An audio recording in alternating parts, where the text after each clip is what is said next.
welcome back. I'm Tedward, and today, thanks to Boston Motorsports in Brighton, Massachusetts, we're driving a 2022 Porsche Panamera GTS.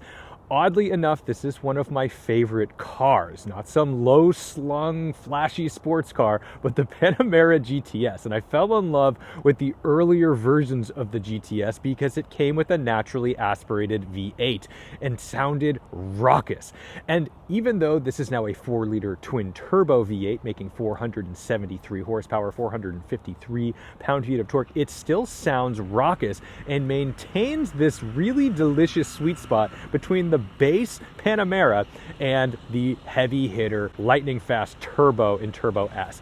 I think that turbo in Turbo S is incredibly fun, but pretty unnecessary. Now, it's winter, it's snowing, it's dirty, and you're just gonna have to accept that your Carrara white paint is going to get yucky. I love this car because a front engine V8 Porsche is always a treat, but also since it came out, the Panamera has only gotten better looking. It wasn't the most stylish, beautiful thing in the world when it launched. I think people didn't get it. They certainly sold well, but I know that I didn't get it until I drove it. So first, let's just take a look inside, because one of my favorite features of the Panamera is this rear passenger compartment. You get these incredible buckets back here, which to me says Aston Martin Rapide all over it. This is great, except unlike the Rapide, you have actual space back here and not just some insane center console. First world problems, I get it. Not my problems, but as a reviewer, I'm allowed to say it. And then you've got a little bit of storage. Everything is lovely and nicely upholstered. You've got the deviated stitching if you were to pay for it, because it's Porsche world and you can option pretty much anything you want as long as they give you the okay. But the layout is delicious. And these seats, everything looks stylish. And even from the rear, these front buckets look fantastic. Lots of light coming into the cabin through our moonroof, and I just dig all of the Alcantara around us, because even though the car is a reasonable size, it grips you nice and tight. You feel like you could be back here for a Nürburgring rip. So let's get it started and we'll tour around the rest, because one of my favorite parts about the vehicle is this engine, and the rumble will do us good in the cold, keep us nice and warm. All right, so let's jump in. We've got our left ignition over here. Jumps to life. We've got our HVAC system going nuts, all the things. We've got our sport chrono, all of that. We'll put it into sport mode so we get a little extra pizzazz from that exhaust.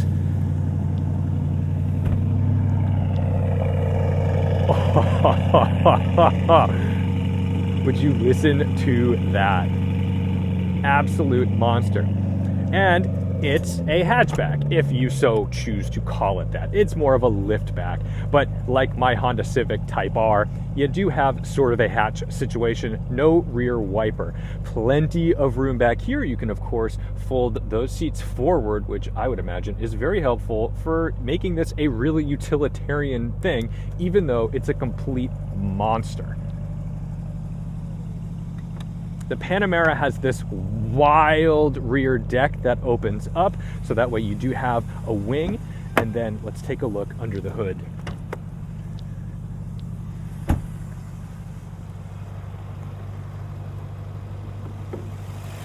And not a whole lot to see here, but we do have a 4-liter V8 for the GTS with the GTS cladding in plastic. Nothing outrageous. Now, this car is all-wheel drive, and this one is optioned with all-wheel steering, so the rear axle steering is very helpful for making the car feel more nimble at low speeds, more maneuverable in the city, as well as more stable at high speeds. Up front, gluing us to the road, we've got a 275 section tire on a 21-inch wheel and a 315 section tire in the rear to make sure that all that torque is put down appropriately. No PCCBs here, so the carbon ceramics were forgotten, but that's okay because I think it's appropriate to go a little bit stripper on your GTS. You want all the goodies like the rear wheel steering and stuff, but you don't have to go so insane because you don't have quite the lightning speed that you'd get in the turbo. Soft closed doors doing the job. The GTS uses an 8-speed PDK, very simple controls. And we've got our little drive mode selector right here on the steering wheel, just like we do in all of Porsche land. It's nice when you can get into a car and just be very familiar with simple, easy to dial in controls. One of the things I like most about these Porsches. Now, one thing I do like about this is that it has a PDK and not just a torque converter ZF automatic like you would get in a Cayenne. So that does make the Panamera feel a bit more special.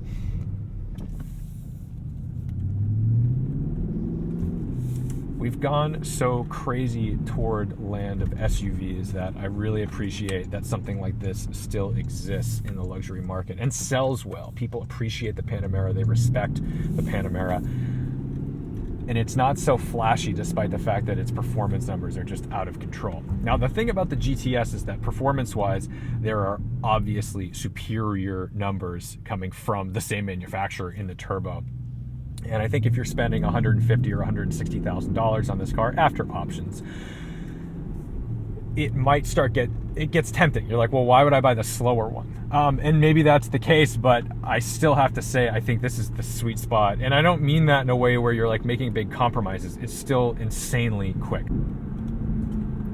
Something that I think Porsche has done incredibly well is managed to make these cars so outrageously capable, but also supple.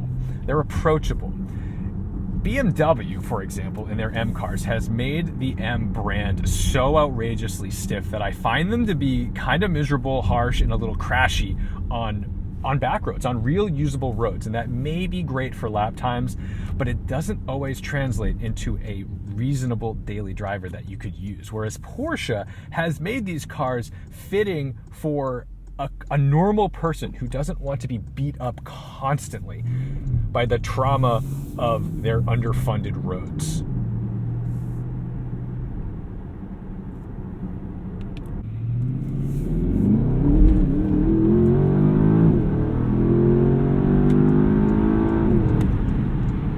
Now keep in mind, that is in kilometers per hour. We're not doing 134 miles per hour right now. On the left, it's in miles per hour. Here, it's in kilometers. I forget how to quickly change that, so I didn't, and I thought it would be fun. And maybe you're gonna yell at me thinking that I'm driving like a complete maniac, just cruising at 121 miles an hour on back roads. Look at this traffic, everyone's doing it. Insulation-wise though, oh, it's good. It's quiet, it's refined. We've got the juice to get around some folks who are going a bit slow entering the off-ramp. Got to be a little cautious, like I said. It's getting down to the lower end of the usable temperatures for these tires, and we're not on winter rubber.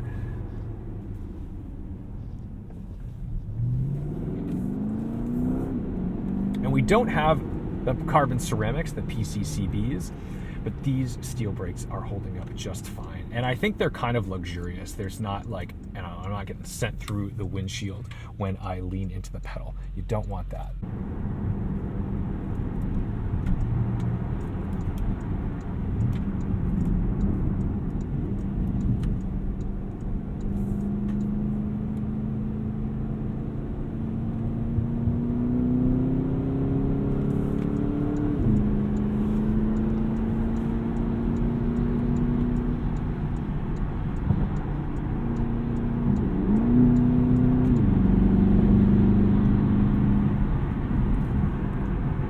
With all the torque from this twin-turbo V8, having 8 gears almost seems a little unnecessary because I don't necessarily need this like ultra fine-tuned level to keep me in the power band. The power band is very broad, but I appreciate it because it means that the car is always on its toes. It's always ready to go. It's always doing something in order to make sure that this thing is always ready to pounce, and that's fantastic.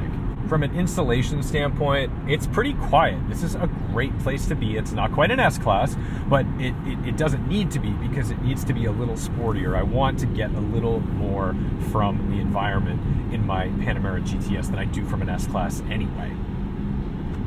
Everything's really ergonomic and easy to read, easy to touch, easy to move. The steering wheel on this Panamera is phenomenal. man, there's just so many things about this car that are like tailored for a human. The seating position is phenomenal, nice and low. I've got tons of visibility out of the car. Things that some manufacturers forget about, or they go a little too crazy on the technology. They forget that a person is meant to drive it and operate the vehicle. Porsche doesn't forget that.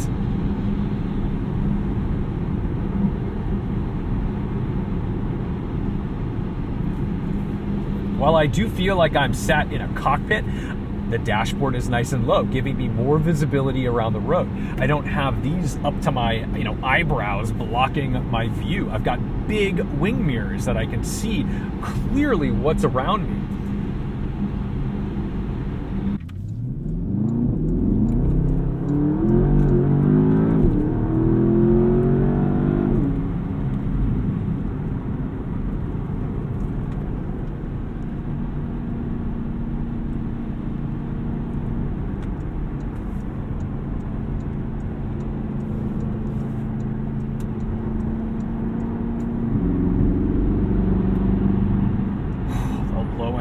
This V8 is so mean.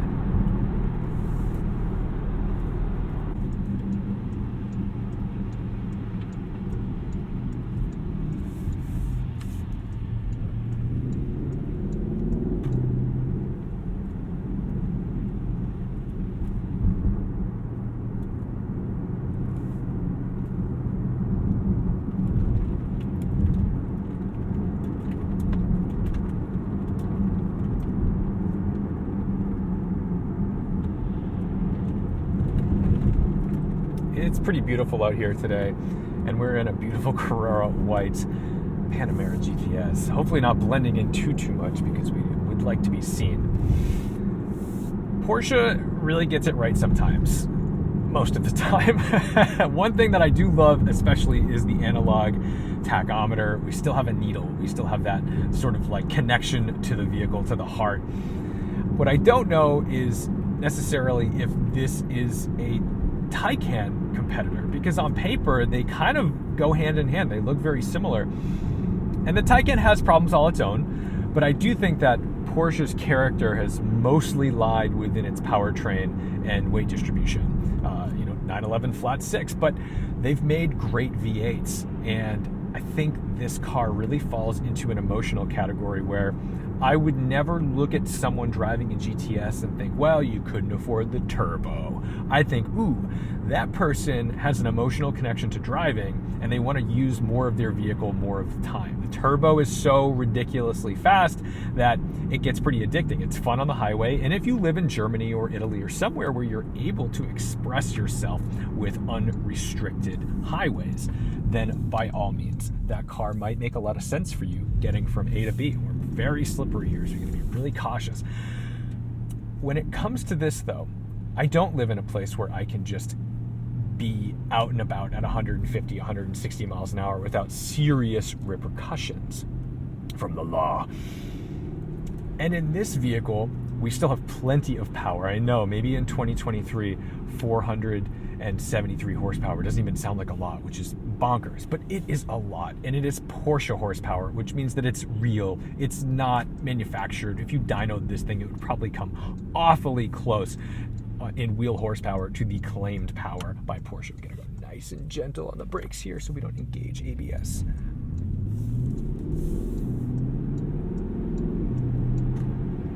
And even just relaxing and puttering around town, this gives you a nice connection to the powertrain. I love that V8 sound. I love that this PDK transmission works seamlessly, quickly, and efficiently. It's not like the DCT from my E92 M3, which was a bit cumbersome and awkward. You could probably lie to me and say that this is a ZF 8-speed, and it would take me a little while to unwind that and say, I don't know, this is a little too snappy, or a little too this, a little too that. I would actually have to unpack that a bit.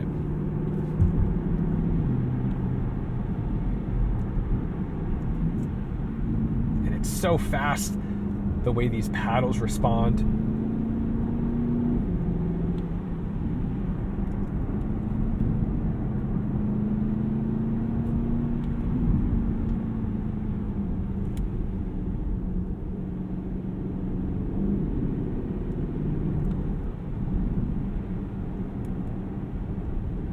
So to me, the Panamera GTS, it's probably my favorite variant of the Panamera. It's oddly one of my favorite sedans. Or I guess you can't even call it a sedan. It's a liftback, it's a hatchback. It doesn't fall into a category of many other vehicles, but let's just call it a sports sedan for that matter, just to make it simple, because essentially it is. I like that it's got those buckets in the rear. It's an adult vehicle. It's meant to be refined, and it's meant to exhilarate those of us who really enjoy driving, not simply be some wolf in sheep's clothing. Wow, look at how beautiful this is right now. I do love a nice snowy road. If only we were on the right tires. And this is one of those cars that actually makes me worry about electrification, because this car is emotional and I do have a real connection to it. And of course I enjoy a Porsche interior, a Porsche layout, but Porsches are more than simply layout and good interiors. They really do have an exciting emotional heart to them that is found in the powertrain.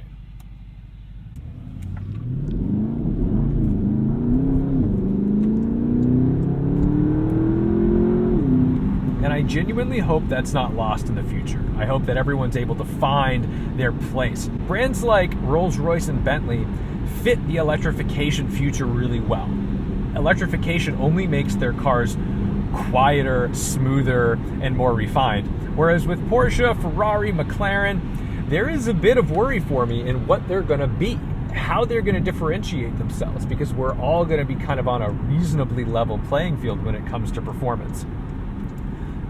So, for those of you who don't necessarily need a 911 or require the space and don't want to go the dreaded SUV or CUV route of a Cayenne or a Macan, the Panamera is oft forgotten. And I think this thing really boogies. It makes me very happy, and I love driving it.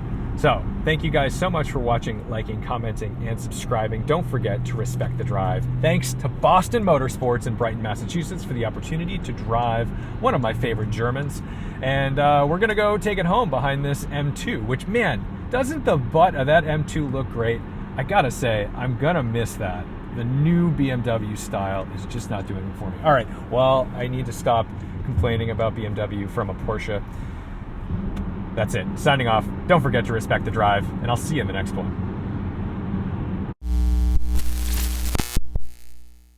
We're going to be a little cautious out here because we are not on snow tires, and we don't really want to slip off this road, but